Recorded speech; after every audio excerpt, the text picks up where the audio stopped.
dhalinyaradu waa tubta Itoobiya horseedi kara horumar dhalin kara isbedel. Haddaba maayirka caasimadda Gabiley Maxamed Amiin Cumar Cabdi oo dareensan ahamiyadda dhalinyaradu ugu jirta qaranka ayaa maayirku waxa uu Nasrudiin Daahir Maxamed Gurijoog oo kamid ah dhalinyarada aqoonyahanka gobolka uu magacaabay la taliyaha maayirka ee arrimaha dhalinyarada si loo mideeyo fikirka iyo ficilka dhalinyarada oo ah halka looga dhaqaaqo horumarka. halkani waa Hotel Golole Village ee magaalada Gabiley ee caasimadda gobolka. habeennimadii xalay ahayd ay iskugu yimaadeen dhalinyarada aqoonyahanka iyo miidda gobolka oo kulan ballaaran ku yeeshay ayaa kulankaasi lagaga falcelinayay magacaabidda Nasrudiin Daahir Gurijoog iyo in maayirka caasimadda Gabiley Maxamed Amiin Cumar Cabdi looga mahadnaqo xulista xubintani uu dhalinyarada u magacaabay. dhalinyaradan aqoonyahanka gobolka ayaa hogga tusaaleeyay shakhsiyadda Nasrudiin Daahir Gurijoog oo ay ku sifeeyeen inuu yahay shakhsi firfircoon oo karti badan kana soo bixi kara xilkani loo magacaabay uu ku matalayo aqoonyahanka dhalinyarada gobolka Gabiley. waxaana tallaabadan uu qaaday maayirka magaalada Gabiley Maxamed Amiin Cumar Cabdi ay ku tilmaameen inay tahay tallaabo maayirka Gabiley hore ugu wadayo dhalinyarada gobolka maantana ay yihiin tamartii dhaqaajin lahayd horumarka ka socda gobolka Gabiley. waxaana dhalinyaradan aqoonyahanku ay la taliya arrimaha dhalinyarada ee maayirka Gabiley Nasrudiin Daahir Gurijoog ay halkaas uga soo jeediyeen hadallo isugu jira duco iyo dardaaran. barbilowna waxay kula dardaarmeen Nasrudiin inuu mideeyo dhalinyarada uu matalo, inuu keeno farsamooyin lagu abuurayo barnaamij kor loogu qaadayo dhalinyarada, la dagaalanka qabiilka iyo qabyaaladda, xoojinta kulamo lagaga hadlayo arrimaha dhalinyarada. waxaana dhalinyaradani aqoonyahanka oo cod midaysan ku hadlaya ay maayirka Gabiley uga mahadnaqeen tallaabooyinka dhaxalgalka ee ay qaybta ka yihiin dhalinyarada gobolku. waxaana qaar ka mid ah dhalinyarada oo halkaasi ka hadlay ay yidhaahdeen kusoo dhawaada kulan aynu runtii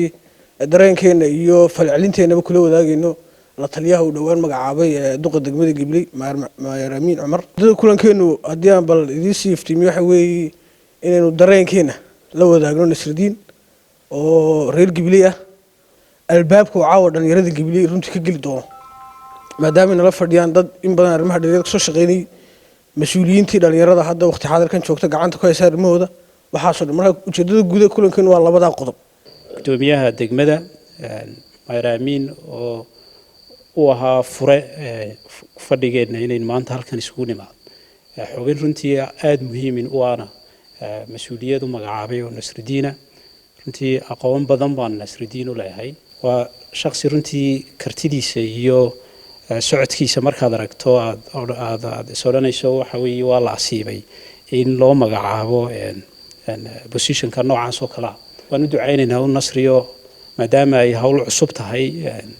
uu ka bilaabayo meeshii koowaad uu ka bilaabayo. runtii dadaal badan bay u baahan tahay. waynu u ducaynaynaa inaguna dhammaan inagoo isku duuban runtii waynu la shaqaynaynaa Nasrudiin dhalinyar ahaan reer Gabiley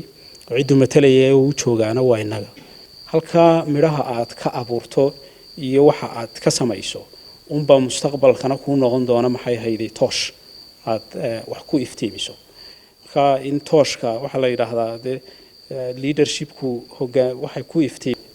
in fadhi kale oo kanaan ahayn oo oranaya maxay hayday maxaynu qorshaysanaa in la isugu yimaad baa runtii muhiim. marka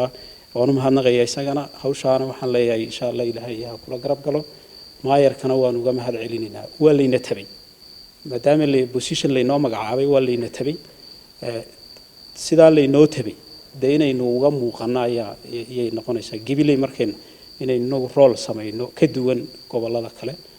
runtii gobol kastoo horumaray ama bulsho kastoo horumartay waxa horumariya waa dhalinyar. muga ay dhalinyartu leedahay iyo miisaanka leedahayna runtii waynu wada ogsoonahay. Nasrudiin waan soo dhaweynaynaa xilka lagu igmaday in Ilaahay ku fududeeyo. runtii Nasrudiin kaliya wax ma bedeli karo, waxna ma qaban karo haddaynan garab joogin inagu inaan wax walba la garab taagin la garab joogsan. kollay kulanka caawan iskugu imanay inuu ku jooga maahay. waxaanu inteena halka joogta iyo inteena ka maqanba waxaan farayaa inaynu Nasrudiin la shaqeyno. anigoo ku hadlaya afka dhalinyarada gobolka Gabiley gaar ahaan afka hablaha dhalinyarada gobolka. mar labaad iyo mar saddexaad waan soo dhaweynaa Nasrudiin. Maayir Maxamed Amiin waan uga mahad celinaynaa xilka uu u magacaabay. Nasrudiin Daahir Maxamed gurijoog horta aad baan u hambalyeynaya waan u ducaynaya ilaahay ha la garab galo annaga xarunka dhalinyar ahaan Gabiley oo Center waxay noo tahay sharaf kulli cid si dhowna la shaqeyn doonaa hadii la helaado waayo kulli hawlo badan baan iskaga ka xidhan anagii dawladda hoose oo inaan wada shaqeyno arrimo badan aan ka wada shaqeyno hadii la helaado kulli dhalinyarta gobolka Gabileyna in wax loo qabto wax weeyaan waa wax aad loogu baahan yahay maanta muxuu ahaa baahiyaha dhalinyarta Gabiley qabaan ama ha noqoto mid shaqo la'aaneed ama ha noqoto mid wacyigelin oo ay u baahan yihiin waxa weeyaan waa hawl inoo taala inta xagan joogtaan wax kulli mas'uuliyiin bay u badan yihiin dhalinyaro ah marka aad baan horta kugu soo dhaweynayaa Allah kula garab galo waxii anaguna awooddeeda ah waan kula garab galeynaa waan kula shaqeynaa waan ku soo dhaweynaynaa xafladan aynu ku soo dhaweynayno walaalkeen Nasruddin Daahir taasoo ah walaalkeen inaynu ugu ducayno marka koowaad xilka loo magacaabay mas'uuliyadda culus taasoo ku matalayo dhalinyartii ama uu dawladda hoose uga wakiil noqonayo wixii talooyina iyo wixii horumarinta dhalinyarada intaan aanu ka aqaano waa nin dhalinyaro aad u firfircoon waxaan ku tuhmayaa insha Allah inuu talooyin dhalinyarta gobolka Gabiley ku baraadho oo maanta halka ay joogto hore uga dhaqaaqdo uu insha Allah kula talin doono duqa degmada marka waxaan anu farxad weynayaa inaan maanta kulankaas u dhaweynta ka soo qayb galo waxaan rajaynayaa insha Allah talooyinkiisu inay gobolka ka muuqan doonaan dhalinyarada ka muuqan doonaan waa walaalaynu waxaan weynahay xilkaana ku mudan waxaan filayaa maayirku waa asiibay qofkii ugu mudnaa inuu kala taliyo xagga dhalinyarada insha Allah dhawaana waynu kulli dareemi doonaa marka aad baan ugu ducaynayaa waan u garab taaganahay mar walba waxaan leenahay waa insha Allah hore u soco hawshaan Ilaahay ha ku fudaydiyo dhalinyartuna way kula shaqeyn doontaa insha Allah iyo dhammaan gobolka aqoon-yahanku waan ku garab taaganahay hooyo hilibaan kula garab taaganahay waxaan rajaynayaa insha Allah inay dhalinyaradu hore u socoto gabagabadina waxaa halkaasi ka hadlay aqoon-yahan Muxyidiin oo ka mid ah musharaxiinta xilligan u taagan golaha baarlamaanka ee Somaliland oo isagu fidiyay goobta uu ka dhacay kulankani aad baad ugu mahadsantiin martiqaadkan iyo soo ajiibteen aynu ku hambalyeeyno walaalkeen Nasruddin gudoomiyaha golaha deegaanka wana hambalyeynaya Maxamed Amiin oo xilkan u magacaabay qofkii ku haboonaa iyo waqtigii haboonaa